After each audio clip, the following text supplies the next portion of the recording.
Vamos lá, meus irmãos, começando aqui mais uma aula. Graça e paz, irmãos. Paz a todos, amém. Graça e paz a todos, irmãos. Amém. Graça e paz a todos. Como é costume, nossas aulas são gravadas. Vamos começar mais uma aula. Hoje é a nossa sexta aula de introdução ao Novo Testamento 1. Hoje a gente vai continuar falando sobre o cânon, continuaremos falando sobre os manuscritos, sobre os evangelhos. E olha só que interessante, irmãos. Eu confesso que quando eu tive essa aula, muitos anos atrás, o pastor Enéas Tonini, que deu para mim o Novo Testamento, então eu não me recordava quantas aulas ele gastou entre o período interbíblico, etc. e tal. E eu achava que nós teríamos apenas umas 3, no máximo 4 aulas. E aí, dando as aulas, de fato, quando a gente começa a mergulhar nos assuntos, nós notamos quantas informações são relevantes para a gente preparar o nosso coração para a gente mergulhar no Novo Testamento. Para a gente conhecer um pouco o fundo histórico, o mundo daqueles dias, a política, a cultura que envolveu até aquele momento. Então, hoje nós estaremos entrando no Novo Testamento propriamente dito. É claro que nós já pincelamos várias coisas, nós já discordamos sobre vários assuntos, mas a partir de hoje, tão somente de hoje, que a gente vai começar a mergulhar nos evangelhos. É interessante isso, não? Então, só dando aula mesmo, e é claro, eu poderia ter sido mais diretivo, eu poderia ter dado aqui um trabalho para que vocês fizessem sobre o período interbíblico, livro do pastor Enéas. Poderia ter suprido essas 5 aulas anteriores e começado a partir de hoje. Mas eu acredito que foi muito bom. Foi muito bom porque foi muito enriquecedor para nós, né? Tá bom? Graças a paz, pastor Johnny. Já estamos aqui no início da nossa aula. Graças a paz a todos. Boa noite. Joia, boa noite. Como é costume, irmãos, nossas aulas são gravadas para que vocês possam utilizar depois e futuramente a gente possa até usar em classes em EAD, tá bom? Então vamos lá. Como é costume, eu sempre gosto de ler um texto bíblico e eu quero ler um texto muito especial, que é o texto de Hebreus, capítulo de número 4, versículo de número 12. Hebreus 4:12. Nos bimestres anteriores, que trabalhamos sobre introdução ao Antigo Testamento 1 e 2, eu lembro que eu comentei com vocês um assunto que é sobre a palavra de Deus. Que a Bíblia, ela é a palavra de Deus. Mas Deus é muito maior do que a Bíblia. Deus, nós não podemos mensurá-lo ou registrar tudo dele, até porque ele é eterno. Em um livro, mesmo que ele seja digital, ele tem um começo, meio e terá um fim, assim como a nossa vida. Então a Bíblia possui a grande revelação de Deus para nós, e é por isso que na teologia chamamos de revelação especial. Ela revela a vontade de Deus, ela revela o caminho de Deus, e ela revela o próprio Filho de Deus, que é o Deus encarnado, que é Jesus, que é o nosso Senhor e Salvador. Mas eu quero ler esse texto aqui, do versículo 12, do capítulo 4, e o versículo 13, porque eu quero que o seu coração seja desafiado a sempre lembrar disso. Que esse livro que seguramos nas mãos, ele é muito, mas muito especial. E durante toda a história da revelação de Deus ao homem, do jardim do Éden, a última alma que ouvirá sobre Jesus, até o grande dia do julgamento de todas as pessoas, saibam disso, o diabo sempre tentará alterar a palavra de Deus e a revelação de Deus ao homem. Lembrem disso, nós estamos numa batalha imensa entre as trevas e o reino de Deus. E o grande propósito do inferno é anular a revelação de Deus, é anular que o ser humano conheça a Deus e é anular a palavra de Deus. Ou tentar, quando não consegue anular, ele vai tentar distorcer. Foi assim desde que o homem é homem. Podem ver que lá no Jardim do Éden, o homem e a mulher eles eram perfeitos e sábios e competentes e caíram no engodo do diabo. Quem dera a nós, homens e geração caída.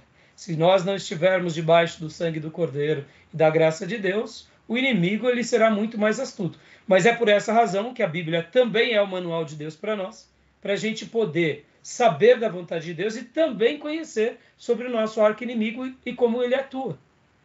Então, eu quero ler esse versículo porque, irmãos, hoje a gente vai estar falando bastante sobre os manuscritos sagrados, sobre os códices, e vamos entrar um pouco na questão dos Jesus históricos, vamos falar também um pouco sobre os evangelhos. Então, é maravilhoso quando a gente começa a ter essa perspectiva de que esse livro sagrado é o livro de Deus. Contém a palavra de Deus, a revelação de Deus, e ele é infalível, inerrante, ele se basta. Então, quando a gente tem essa perspectiva sobre esse livro, tudo o que vem querendo anular, alterá-lo, distorcê-lo, nós já sabemos de uma coisa: sempre haverá o dedo do diabo. Mesmo que seja um diabo com roupagem inteligente e científico. Tá bom, meus irmãos? E aqui faço até um acréscimo. Teologia liberal. Tenha dúvida. Tem o dedo dos gadarenos, tem os dedos dos gerasenos, tá bom? Só que vem revestido como ciência, vem revestido como academia, né? Então, não tenha dúvida. A gente vai, hoje, enquanto eu pensava na nossa aula e trabalhava na nossa aula, eu fazia essa pergunta para mim: por que os liberais, durante toda a sua história, eles sempre tiveram um ímpeto querendo negar a Bíblia? E a grande afirmação que veio ao meu coração foi essa. É porque, de fato, de uma forma direta ou indireta, o diabo está usando o sofisma humano, o intelecto humano, para deturpar a palavra de Deus. Porque quando nós formos trabalhar no Evangelho de Mateus, no Evangelho de Marcos, Lucas e João, vocês vão ver que as escolas de alta crítica sempre vão questionar a autoria, sempre vão questionar a composição, sempre vão questionar a data. E eu digo, como pode um teólogo, em nome de Deus, negar a revelação de Deus? Para mim, são os gadarenos contemporâneos, tá bom? É uma discussão teológica, a gente não pode desconsiderar. Muitas vezes é usado de artifícios humanos e literários, a gente não pode desconsiderar. Mas uma coisa eu digo, irmãos, eles arrazoam tanto sobre essas questões, mas eles também não valorizam as dúvidas deles, dizendo, olha, tudo que a história da igreja, os pais da igreja fizeram, registraram, pode ser também tão verdadeiro quanto. Ou seja, eles destacam as dúvidas, eles desconstroem a história, mas eles não afirmam a história. Estão entendendo o que eu quero dizer? Eles tentam desconstruir, tentam invalidar, tentam negar as autorias, porque, querendo ou não, se em nome da ciência e em nome da academia você consegue colocar dúvida no coração das pessoas que aquilo de fato não foi, e quem escreveu não foi quem é dito que escreveu, ou seja, não foi Mateus que escreveu Mateus, não foi Marcos que escreveu Marcos, não foi Lucas que escreveu Lucas, nem João. Foi lá no 2º, 3º século alguém que escreveu. Logo, você coloca dúvidas sobre a revelação de Deus. Ora, não seria muito mais coerente também eles também usarem essa reflexão humana? Para quê? Para validar as tradições, para trabalhar naquilo que realmente trata com importância, mesmo que como documento histórico. Hoje eu vou fazer um comentário aqui sobre o grego koiné na USP, e vocês vão entender bem. Então, lembram, né, que lá em Decápolis havia as 10 cidades, onde a leste do Jordão, onde eram povos gregos aquelas histórias dos Ptolomeus, dos Seleucidas, ali eram o povo helênico que se misturou, os judeus helenizados. Por isso que eles comiam porco. É ali que ficam os gerazenos, os gadarenos. É ali que tem a história no Novo Testamento daqueles que viviam possuídos pelos demônios. Estão entendendo? Jesus expulsa aqueles demônios daquele gadareno. Então, na realidade, na minha perspectiva, essas ciências têm uma influência dos gadarenos, tá bom, meu irmão? Detalhe, dos gadarenos que não foram libertos, porque o gadareno liberto iria honrar a tradição, tá bom? Bom, vamos agora ao texto bíblico. Alguém achou? Quem quiser ler, Hebreus 4, 12, 13? Pois a palavra de Deus é viva e eficaz, e mais afiada que qualquer espada de 2 gumes. Ela penetra até o ponto de dividir alma e espírito, juntas e medulas, e julga os pensamentos e intenções do coração. Nada em toda a criação está oculto aos olhos de Deus. Tudo está descoberto e exposto diante dos olhos daquele a quem havemos de prestar contas. Aleluia. A palavra, ela é viva, ela é eficaz. Se essas escolas liberais gastassem um tempo buscando essa vivacidade e essa eficácia, com certeza jamais gerariam dúvidas nas pessoas. Porque a dúvida, num primeiro momento, ela é até legítima. Mas o problema é quando nós afirmamos apenas as dúvidas e não afirmamos as outras coisas como as verdades. Uma última colocação aqui, irmãos. Quando alguém diz que Deus não existe e eles tentam, em nome da ciência, justificar e negar a existência de Deus, é uma afirmação tão tola, porque eu poderia também dizer para eles o oposto dessa afirmação. Porque eles pedem para que nós provássemos a eles a existência de Deus. Mas nós também podemos pedir para eles provar a não existência de Deus. Ou seja, em nome da ciência, muitas vezes o diabo, por isso que eu falo que são discípulos dos gadarenos, eles não afirmam aquilo que de fato foi benéfico e foi transformador na história da humanidade. Podem ver que até mesmo nomenclaturas como depois de Cristo e antes de Cristo, eles tentam mudar. Pode ver que nas literaturas mais modernas, agora não é antes de Cristo, é antes da Era Comum e depois da Era Comum. Por que tentar mudar uma datação como essa? Simplesmente para falar que o mundo é laico? Ora, irmãos, Cristo é um fato. Percebam que sempre vai ter alguma coisa ou querendo negar a existência, ou querendo negar a pessoa, ou querendo negar a revelação. E hoje, nessa aula de hoje, vai ser muito legal, porque esses assuntos do cânon e os assuntos dos manuscritos, a gente realmente, irmãos, tem tanta coisa para a gente aprender. E eu queria deixar aqui nessa introdução, esse texto.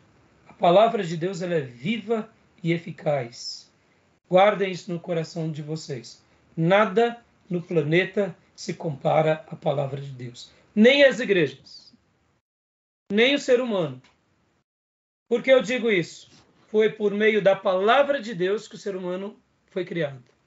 É por meio da palavra de Deus que a igreja é construída. E aqui, quando eu me refiro à igreja, não estou me referindo às paredes, estou me referindo ao ajuntamento de crentes. Foi por meio da palavra de Deus que tudo aconteceu na nossa vida. Quando nós acreditamos que podem passar céu e terra, que podem se levantar demônios, podem matar pessoas, podem fazer o que for, a palavra de Deus, ela é viva, ela é eficaz. E assim como o profeta Isaías diz, o Senhor cumprirá tudo o que lhe apraz. Ou seja, Deus vai realizar tudo o que ele deseja, porque ninguém consegue deter o Senhor. Amém? Amém. Deixo essa breve introdução aos irmãos. Vamos lá, meus irmãos. E hoje, eu quero fazer uma breve retrospectiva aqui com vocês. Na semana passada nós falamos sobre o cânon do Novo Testamento. E eu quero até compartilhar com vocês novamente parte daquele slide para a gente ler rapidamente aqui. Eu vou compartilhar com vocês.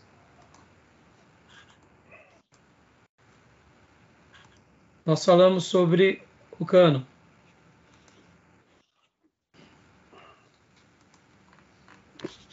Cânon do Novo Testamento.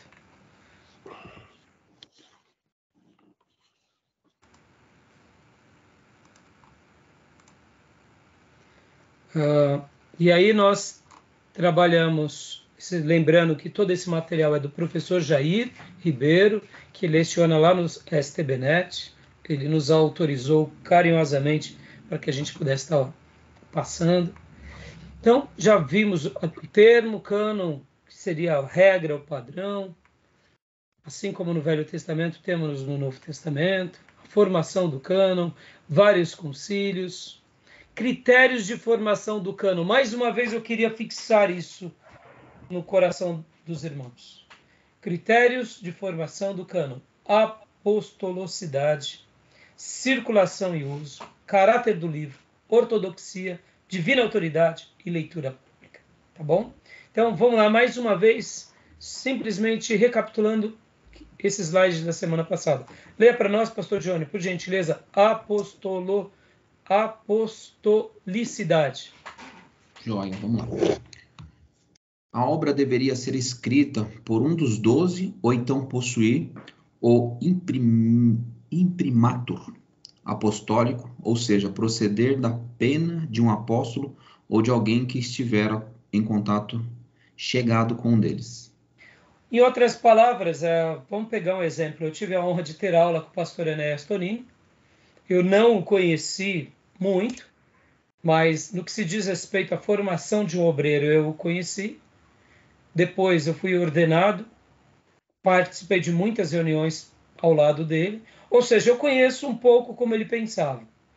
Se alguém dissesse que o pastor Enéas disse tal coisa que foge dos padrões daquilo que eu li sobre ele, das obras dele, eu aprendi em aula, em reuniões, em mesas, em até momentos na sala dos professores de seminário, eu diria para essas pessoas, olha, essas palavras são estranhas. O pastor Enéas, eu nunca ouvi ele dizer nada disso. Seria esse imprimatur, ou seja, quem caminhou com Pedro sabia das histórias de Pedro. Quem caminhou com Paulo sabia das histórias de Paulo. Quem caminhou com João e com os demais apóstolos sabiam. Então, a apostolicidade tem a ver com isso. O selo, né? Esse caráter apóstolo. Oi? O selo de autoridade daquela... Exatamente, é o selo. Podem ver que aqui tem até um selo antigo, né? Podem ver que aqui você nota nessa imagem que aqui temos uma cera e temos aqui um significado que era algo usado apenas pelos reis ou pelos líderes de certos setores. Isso ia nas cartas, não tinha como abrir a carta sem quebrar o selo ou sem rasgar a carta. Então, era o imprimatur, né? Era digital apostólico. Ou tinha a autoridade dele, ou era validado por ele. Segundo critério, leia para nós, pastor Johnny. Circulação e uso. Como nem sempre era fácil a tarefa de provar a autenticidade apostólica de um documento, o critério de circulação e uso de um livro foi usado como sinal da aprovação da própria comunidade cristã que o utilizava. Ou seja, era comum e frequente a quantidade de cópias. Lembram que na última aula eu falei para vocês que eu queria comentar sobre o Didaquê, que é considerado como um apócrifo, e de fato ele nunca teve, eu diria, o intuito de ser um livro canônico. Eu quero comentar no final desse slide um pouco sobre o Didaquê. Mas o que seria essa circulação e uso? Era com muita frequência. Os pastores de qualquer comunidade, ou eles já tinham lido, já tinham estudado, ou eles já tinham essas cópias. E essas cópias eram muito frequentes. Então, quando chegava uma cópia nova, todos sabiam que poderia ser colocado ali sobre questionamento. E aqui, irmãos, mais uma vez lembrando, podem ver que o apóstolo Paulo nos ensina para que julgássemos toda a profecia. E ali profecia poderia ser olhado de duas formas. Questionar o profeta que estava profetizando em nome de Deus e a profecia que aquele pregador estava lendo. Ou seja, quando Jesus pega na sinagoga de Nazaré ou de Cafarnaum e ali ele lê o texto de Isaías, lá em Lucas capítulo 4, e ele faz ali aquele comentário a respeito dessa porção, nós sabemos claramente que, de fato, esse, vamos dizer assim, a sinagoga, quer ver aqui? Ele foi para Nazaré, e é a sinagoga de Nazaré. Então, o que acontece? Ele leu Isaías, ele estava lendo Isaías 61, e ele começa a discorrer sobre aquilo. Ou seja, o pregador, aquele que estava ensinando, você tinha que julgar a profecia que esse homem estava lendo ou interpretando. E era isso que faziam os bereanos. Então, toda a circulação de livros que chegavam, de cartas que chegavam, mesmo que tinham uma aparente autenticidade, era colocado sobre critérios de julgamento. E aqui, irmãos, é algo que a gente tem que fazer o tempo todo. Precisamos julgar. Não julgar como juízes, mas como avaliadores, como critério, como avaliação. Essa ideia de que não critique nada, não, isso é bobeira. A crítica faz parte. A gente tem que aprender a usar isso na nossa vida toda. O que é criticar, propriamente dito? É separar uma coisa da outra. É que a crítica ela virou um termo pejorativo de negação. Eu sei que a crítica tem essa característica quando alguém fala, pare de me criticar. Mas uma pessoa mais esclarecida, ela vai fazer das críticas que lhe são dadas um instrumento de melhoria, um instrumento de aperfeiçoamento. Tanto é que entre as grandes empresas japonesas, eles têm um método de avaliação e de crescimento contínuo. Eu aprendi isso fazendo meu MBA lá na FGV, que é o sistema Kaizen. O que é a Kaizen? Tanto a Toyota, quanto a Honda, quanto a grande maioria das empresas e multinacionais japonesas, de qualquer setor, e bancos, etc. e tal, porque eles têm dentro do critério deles um critério de aperfeiçoamento sempre muito elevado, porque eles dizem que o que é Kaizen, essa máxima, essa ideia, é aperfeiçoamento contínuo e constante. Não há nada que já não seja tão bom que não possa ser melhorado, ampliado, potencializado. E é por essa razão que até hoje nós aprendemos com a cultura japonesa e vendo os japoneses como uma ilha tão pequena, quantidade de habitantes tão pouco, a potência que eles são no mundo. Por quê? Sistema de aprimoramento. Eu me lembro que eu estava no clube onde eu jogo tênis e eu falava com o pai de um amigo, né, que joga lá conosco. Ele falava assim, sabe, Raimundo, o que muda o japonês do brasileiro é porque o japonês ele sempre procura aquilo que faz ele melhorar. Nós tentamos melhorar o tempo todo e o que vai mais nos acrescentar. Ali num diálogo simples, enquanto falávamos e conversávamos, o que ele estava dizendo? Ele estava falando o seguinte, olha, a gente tem a filosofia do Kaizen, aperfeiçoamento constante e contínuo. Então, irmãos, isso é muito importante para a nossa vida. Busquem sempre se aperfeiçoar, questionem, critiquem, aceitem a crítica, mesmo de oponentes. Porque mesmo um oponente ele pode estar fazendo com que você enxergue algo que você não enxergava. E só uma pessoa ensinável passa por isso. E o apóstolo Paulo, ele ensinava muito para que nós julgássemos. Em outras palavras, tenham um senso crítico muito elevado. Tá bom? Joia, meus irmãos. Continuando o caráter do livro, leia para nós. Pastor Johnny, por favor. Vamos lá, caráter do livro. Alguns documentos, embora não contrariavam os padrões ortodoxos da igreja em si mesmos, apresentavam seu conteúdo na forma de ficção, o que o tornava inaceitável para seu uso nas comunidades cristãs. Joia, como a gente já viu alguns exemplos, e vocês vão conhecer muitos apócrifos, tá bom? Quarto critério. Ortodoxia. O mais importante dos critérios utilizados para a eleição de um documento, que deveria estar livre do ensino de mestres hereges, que frequentemente levavam os cristãos a abandonarem a fé. Em outras palavras, está dentro da nossa proposta como igreja, está dentro dos nossos padrões espirituais, está dentro da nossa moralidade, está dentro da nossa ética, está dentro da nossa tradição. E isso, em outras palavras, é a ortodoxia, para que eles julgassem e avaliassem. E, quinto, por gentileza. Divina autoridade. Alguns livros no Novo Testamento, desde cedo, estavam sendo colocados em pé de igualdade com os do Antigo Testamento, considerados inspirados pelos cristãos e possuidores de divina autoridade. Ou seja, era normal e constante que eles viam nos apóstolos e nos livros que ali eram revelações sagradas. Por isso que eu fiz uma crítica há pouco da escola da alta crítica, da teologia liberal. Irmãos, a igreja primitiva, os 300, 500 primeiros anos, eles não tinham dúvida de que Jesus era Deus encarnado, que os apóstolos foram pessoas que o próprio Senhor Jesus separou e o Espírito Santo de Deus os ungiu para que eles fossem as testemunhas de Jesus, os líderes da igreja primitiva guiados pelo Espírito Santo, os filhos dos apóstolos, sejam eles líderes ou ovelhas, eles eram também encarregados dessa tradição. Não havia dúvida de que Deus estava falando e que a revelação de Deus continuava sendo dada a todos. Não havia vaidade, não havia disputa de poder.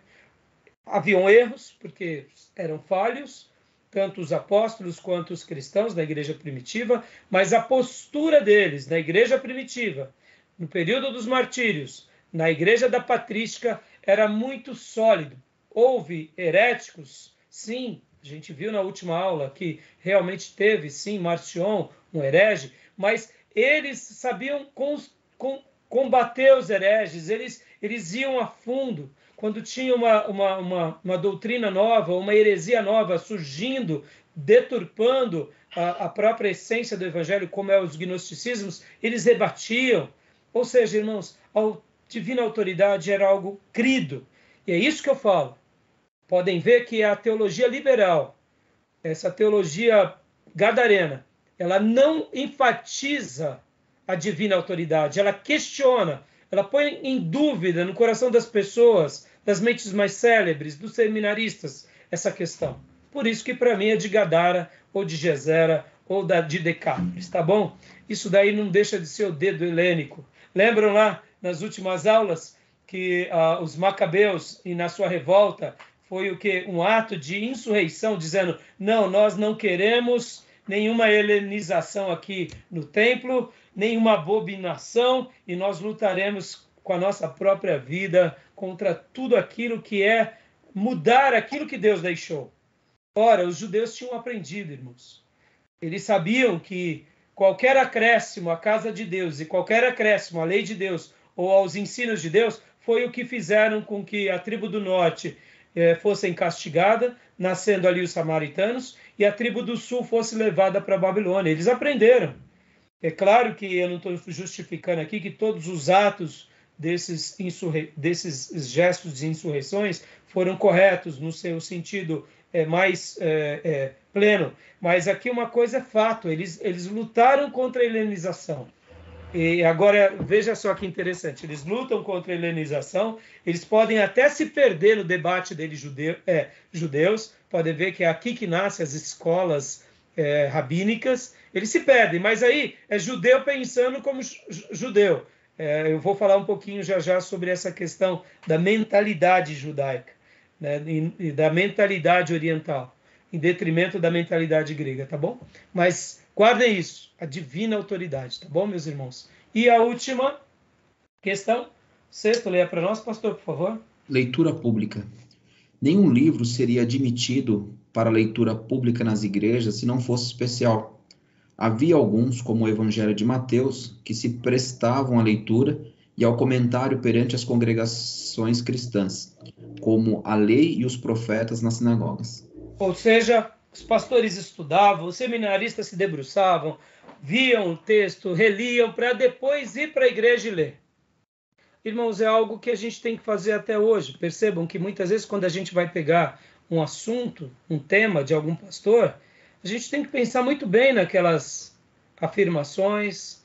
Podem ver o quanto a igreja está sofrendo nos nossos dias por ideologias, por distorções de alguns grandes pastores que estão se enveredando por um caminho de liberalidade, ou seja, de um caminho onde cria uma igreja mais inclusiva, uma igreja, eu diria, totalmente mais voltada àqueles princípios ecumênicos. Opa, pera lá. Então, a leitura pública ela era feita depois de um zelo, e aqui a gente percebe o quanto os pastores são incumbidos de uma responsabilidade imensa. E não é somente os pastores, são também os professores ou pregadores. É por isso que lá em Tiago 3, tem um texto muito lindo que eu quero ler para vocês aqui, 3:1, que diz, olha só: meus irmãos, não sejam muitos de vocês mestres, pois vocês sabem que nós, os que ensinamos, seremos julgados com maior rigor. Ora, pastor, Tiago, o irmão de Jesus, um dos pastores da igreja de Jerusalém, está deixando de incentivar para que a gente seja mestre? Ele está falando isso mesmo. Não queiram muitos de vocês. Por quê? Muitos tinham aprendido algumas coisas, estavam querendo ensinar. Quando havia a interação e as perguntas se enrolavam mais do que ajudavam. E ele está dizendo, olha, não seja alguém assim, que ensine ou queira ser sem ter sido agraciado por Deus. Eu quero lembrar, irmãos, que ensinar é dom de Deus e ser mestre é um dom de Deus. Então guardem isso. Não queira ser o que Deus não te fez ser, porque sobre esses repousa um julgamento muito mais severo. Irmãos, tudo que ensinamos, ou nós estaremos levando as pessoas para sempre para o céu, ou para sempre para o inferno. Tá bom, meus irmãos? Eu só quis ler esse slide aqui só para dar uma pitadinha agradável da última aula, porque eu falei, esse assunto ele é muito legal, acho que merece uma certa consideração, tá bom? Tudo bem, meus irmãos? Alguma pergunta? Ok. A professora... Desculpa, acho que o irmão Júnior vai falar. Pode falar. A professora Márcia, só somado ao que o senhor está falando, pastor, ela chega a dizer que, pelo menos no primeiro critério, né, a apostolicidade, além do fato de ser um apóstolo ou algum assessor deles, também escrito dentro desse período apostólico. Sim, é isso aí. Porque, irmãos, não tem nenhum problema se Pedro, vamos supor que Pedro não escreveu as cartas dele, mas foi o discípulo de Pedro que escreveu. Nenhum problema. Isso não muda nada. Irmãos, um dia Deus me trouxe para uma igreja, eu me converti numa igreja independente. Pouco tempo depois, menos de 2 anos, Deus me pôs no Seminário Batista Nacional. Foi Deus quem me pôs ali. Deus usou o meu amigo, ele era aluno naquela época, e hoje ele é um pastor. E hoje ele é um professor e ele também é um dos diretores do próprio seminário, que foi o professor Maurício, na época ele era um aluno. E ele me recomendou, não, Rai, vai fazer o Batista Nacional. Eu falei, por que razão? Fui. E depois de alguns anos, Deus me trouxe para a Igreja Batista Missionária, ou seja, Deus só me preparou no meio dessa família chamada Batista Nacional. E até hoje somos batistas nacionais independentes, de 2018 para cá. Nosso seminário nasceu em 2011, ou melhor, desculpe, 2013. E estamos aqui já, todos esses tempos, sendo o quê? Seminário teológico, que tem a sua origem batista nacional, e eu continuo ensinando a vocês pensar como um batista nacional, porque eu aprendi com o pastor Enéas e com o pastor Paulo, que é uma escola muito boa. Agora, não desprezo os reformados, não desprezo os pentecostais, os tradicionais, pelo contrário. Podem ver como nós nos deliciamos com toda a boa teologia ortodoxa. E a gente vai nadando nessas águas. Agora, eu poderia me enveredar para um outro caminho, mas eu digo, por que eu farei isso? Eu sou tão grato por tudo que eu aprendi e tudo que eu estou passando para vocês. Eu particularmente acredito que essa semelhança havia na Igreja Apostólica. Você era treinado numa escola e você via beleza naquilo e você dava continuação àquilo. Então, muitas obras de muitos líderes na antiguidade eram divulgadas não pelo líder, mas pelos seus alunos. Os alunos faziam questão de escrever, ora porque tinham mais facilidade, ora porque tinham mais fluência, ora porque tinha essa capacidade de retenção e síntese. É verdade, irmãos. Eu digo isso porque dizem que Agostinho de Hipona, quando ele começava a citar seus pensamentos, haviam várias pessoas ao redor dele que ficavam tomando notas simultaneamente. Discípulo, né? São os discípulos. Então, muitas das obras de Agostinho de Hipona, na realidade, são obras dos discípulos dele. Só que os discípulos deles, ao invés de falarem, olha, é minha obra, não, falavam, vou prestigiar o meu líder. E assim faziam. E é assim que eu vejo que a igreja precisa, inclusive, restaurar isso, né? Porque você vê, irmãos, a igreja apostólica não tinha vaidade. Haviam 12 apóstolos. Matias foi colocado no lugar de Judas.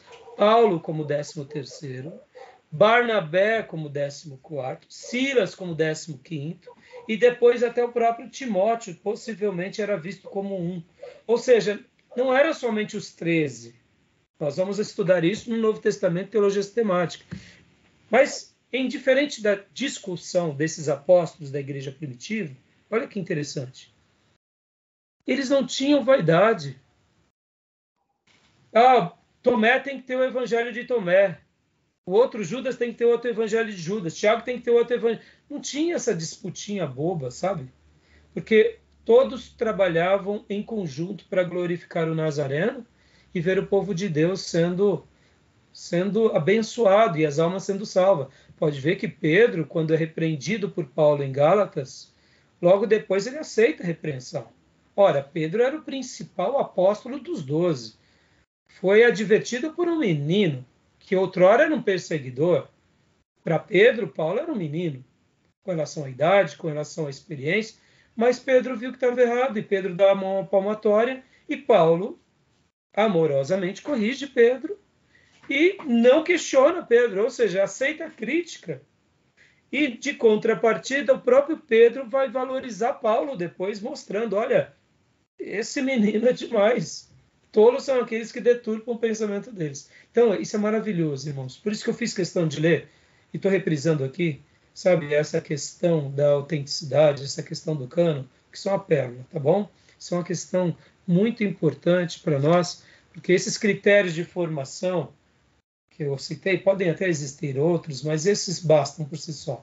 Lembrando que a palavra de Deus ela é viva e eficaz. Você não acorrenta algo que é vivo, você não menciona e você não fecha algo que é vivo, porque é vivo. Você põe numa caixinha, quebra a caixinha. Você põe numa redoma, quebra a redoma. É vivo. Você não tem. Só que aqui é uma vivacidade do poder de Deus, que ainda, sobretudo, é eficaz. Tá bom?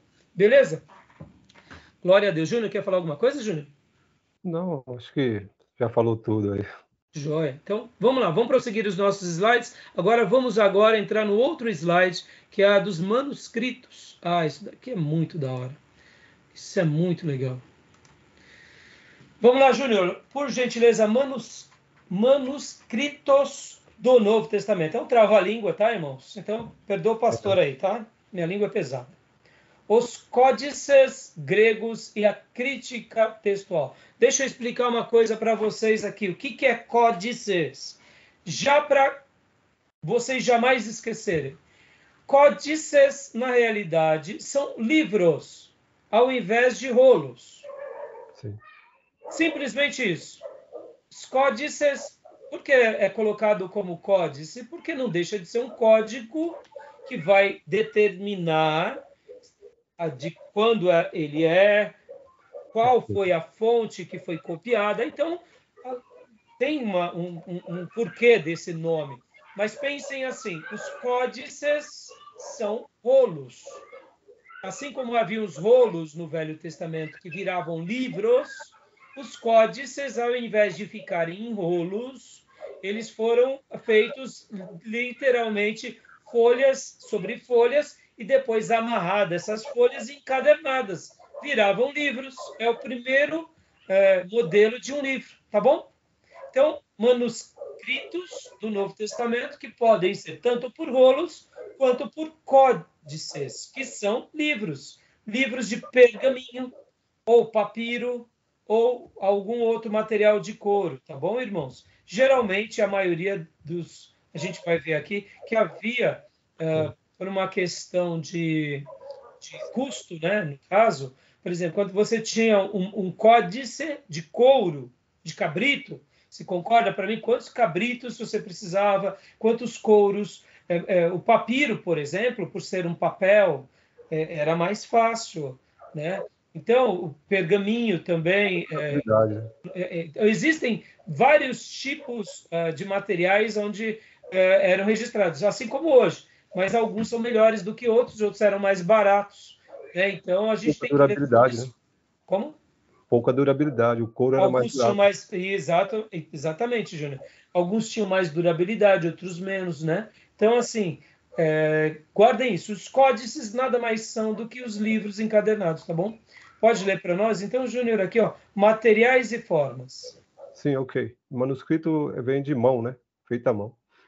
Muito obrigado, Júnior. Isso aí. Materiais e formas. Papiros, 76. 76 é o que? A data?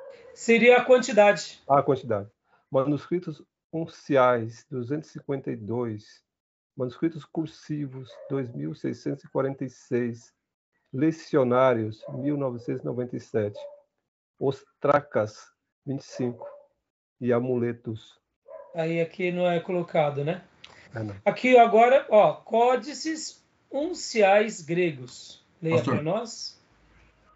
Júnior, por favor. Desculpa, só para não perder ali, aquela quantidade que é mencionada ali foi o número de páginas encontradas? Então, a gente vai estar vendo agora, Pastor Johnny, sobre essas informações, geralmente a quantidade de material que se tem. Mas aqui, é claro que aqui é uma citação. Depois, eu não sei se vocês tiveram como, mas deixa eu abrir aqui. Vocês estão vendo essa outra tela que eu abri? Não, né? Cinza. A cinza. Então, só um minutinho. Deixa eu abrir aqui para vocês um outro material. Quer ver?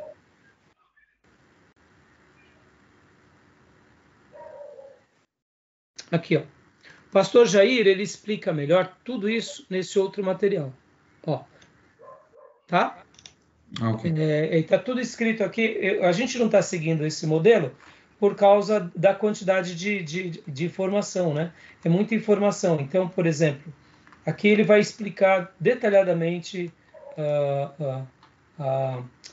algumas informações sobre isso, assim como nos livros, né?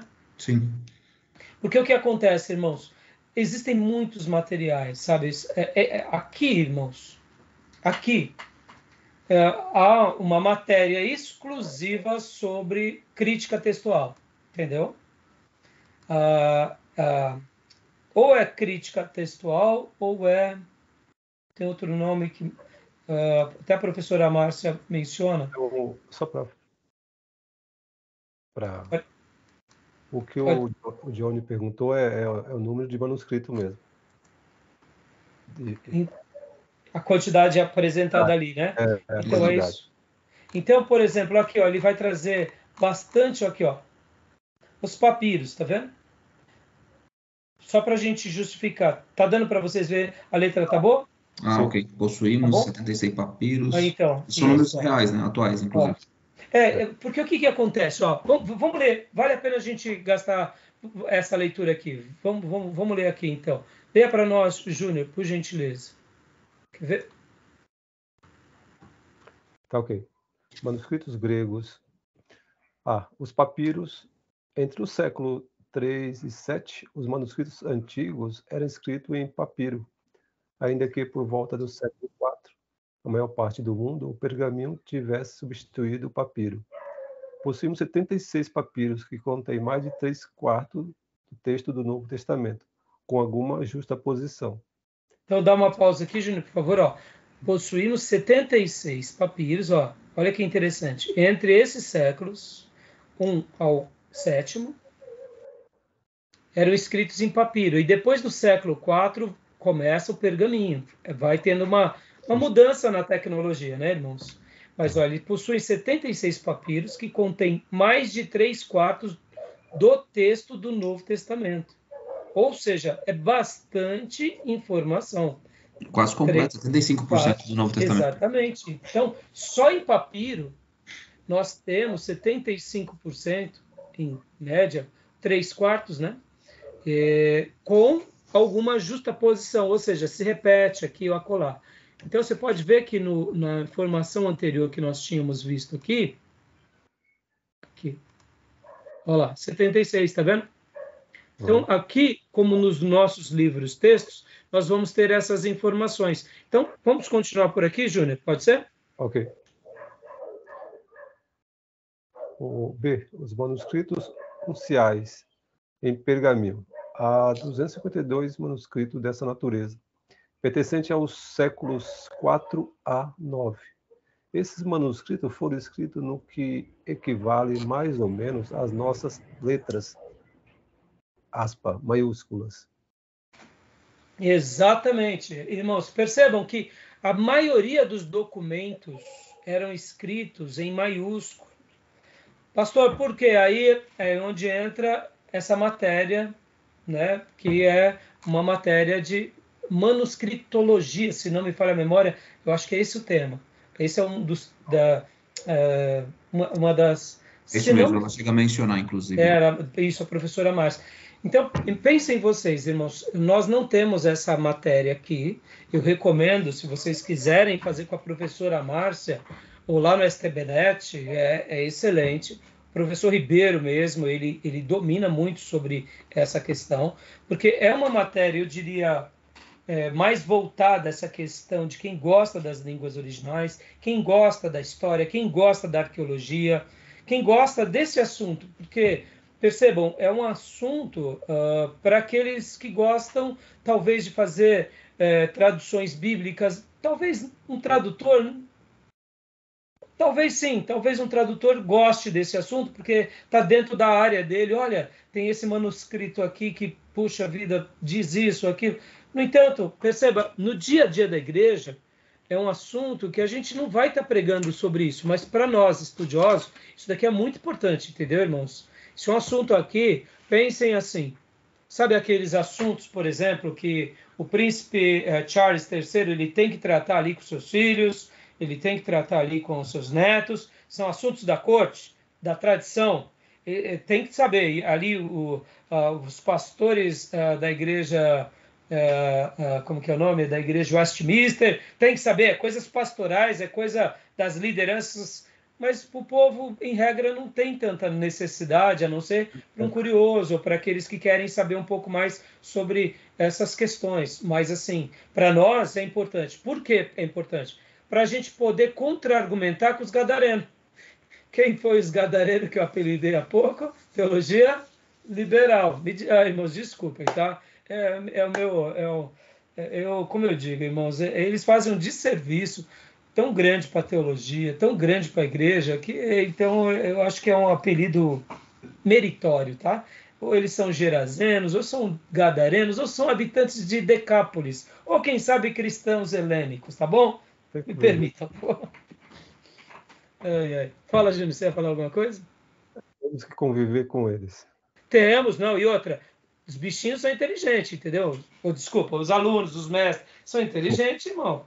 E a gente vai ter que fazer uma lição de casa violenta, para não dizer medonha, para a gente poder dar uma resposta para esse camarada. Porque aquilo lá, irmão, não é porque muitas vezes a pessoa vem na intelectualidade que ele vai ser chongo, entendeu? É uma erudição vã.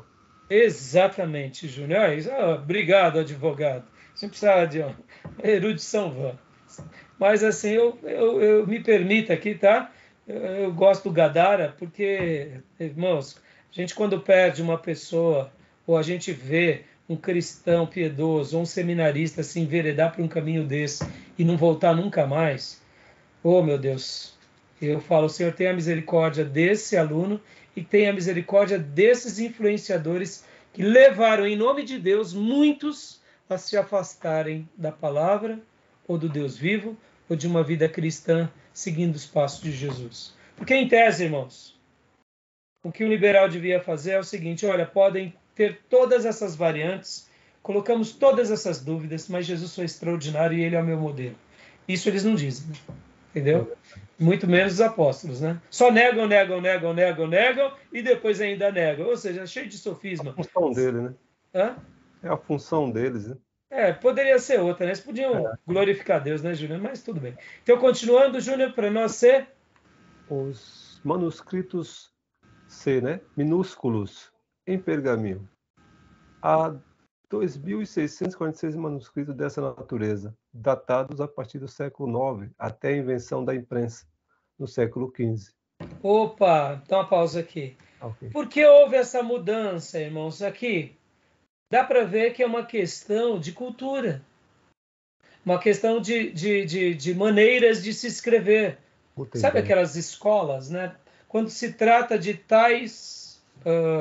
até mesmo aqui, irmãos, só falar uma coisa aqui desse período, dos manuscritos unciais, que são os maiúsculos, em forma maiúscula. Eles se escreviam de forma maiúscula porque depois eles contavam também o quê? A quantidade de letras. E detalhe, eles escreviam tudo unido. Não tinha... eram textos... Olha aqui, olha que interessante. Deixa eu voltar aqui para o... Professora Márcia, ela dá umas citações a respeito disso. Exatamente. Aí, estou gostando de ver, hein? Fizeram a lição de casa, hein? Parabéns. Não tinha ponto, não tinha... Olha aqui, ó, tá vendo? Dá para ver? Deixa eu pegar aqui essa foto. Essa foto aqui já dá para ver. Ó. Tá bem sujinha, tá bem pequena, tal, mas deixa eu aumentar aqui, ó. Podem ver que você não tem separação. É tudo junto misturado, ó. Direto. Você vai é uma sequência. Então imagina alguém para fazer uma leitura desse texto. Você tinha que ser um estudioso. E se fazia dessa forma, irmãos, até mesmo, pensem assim, começa com uma letra, termina com outra, e depois começa com uma letra, termina com outra. Fica mais fácil para você preservar aquela escrita e aquele texto sem ter acréscimos ou decréscimos, né? Porque, irmãos, imagina, havia um zelo. Lembra que eu falei? A palavra de Deus ela é viva e eficaz. Essas pessoas que faziam as cópias acreditavam nisso. Gastavam sua energia para isso. Ou seja, elas estudavam isso. Elas não tinham aqui apenas a religião como um lugar para ganhar dinheiro, status e vaidade. Tinham esses perturbados? Sim, sempre vão existir. Judas Iscariotes estava do lado de Jesus. Mas olha só, irmãos, como isso é nobre, como isso é relevante. Entendeu? Então é muito interessante isso. É mais difícil de adulterar, né? Direto, sim. Fica difícil de adulterar. Exatamente, fica muito difícil de adulterar, né? Então, Joia, Júnior, pode continuar lendo aqui a partir do século XV? Os manuscritos minúsculos foram escritos no que equivale mais ou menos a nossas letras minúsculas. E os mais recentes são virtuais, manuscritos, em contraste com o material impresso.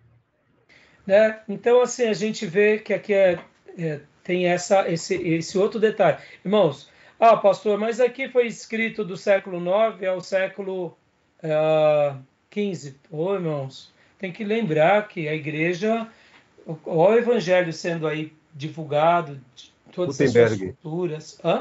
Gutenberg, a imprensa... Sim, a imprensa surge em 1500 com Gutenberg, né? Mas, assim, o que eu quero dizer é que mesmo que tenha uma quantidade muito grande aqui desse período, isso só prova o seguinte, que havia uma tradição, havia ainda esse negócio de você preservar, né? Aqui, os lecionários, por gentileza, Júnior. Os lecionários, em pergaminho. Esses manuscritos eram preparados a fim de serem lidos nas igrejas e trazem o texto do Novo Testamento, dividido em passagens, selecionadas com esse propósito. Alguma adaptação no começo e no fim desses manuscritos, mas, de modo geral, traz o texto corrente, normal do Novo Testamento. Existe 1997 desses manuscritos. Foram produzidos paralelamente aos manuscritos unciais e minúsculos, mencionados acima, e têm as mesmas datas. Devido à escassez de manuscrito, e porque talvez a maioria das pessoas das igrejas antigas não sabia ler, o Novo Testamento era lido nas igrejas, e as seleções para leitura, que eventualmente foram determinadas para domingos e dias santos específicos, quando formavam uma coletânea coerente, tornaram-se conhecidas no que agora chamamos lecionário. Essa prática, na realidade, foi emprestada dos judeus, entre os quais se lia a cada sábado porções da lei e dos profetas durante o culto. Os judeus não tinham os escritos das suas escolas, Talmud, Pesher, etc. e tal, irmãos, a mesma coisa. Então pensem, muitos desses escritos, que são os lecionários, eles eram escritos, eram lidos, depois eles eram guardados e acabaram sendo um documento histórico também. Então isso tudo é muito interessante, né, irmãos? Isso é muito legal, viu? Isso tudo só vai mostrando o como o povo de Deus sempre é realmente... tem muitos documentos, né? Bom, aqui, ó, pode-se ver, pois, que há mais de 5.000 manuscritos gregos do Novo Testamento, que datam desde o século II até a invenção da imprensa. Então, meus irmãos, a quantidade é absurda. E aqui vem outros materiais. Os ostracas são pedaços quebrados de cerâmica que contêm alguns trechos citados do Novo Testamento. Os mais pobres, algumas vezes, usavam argila como material de escrita.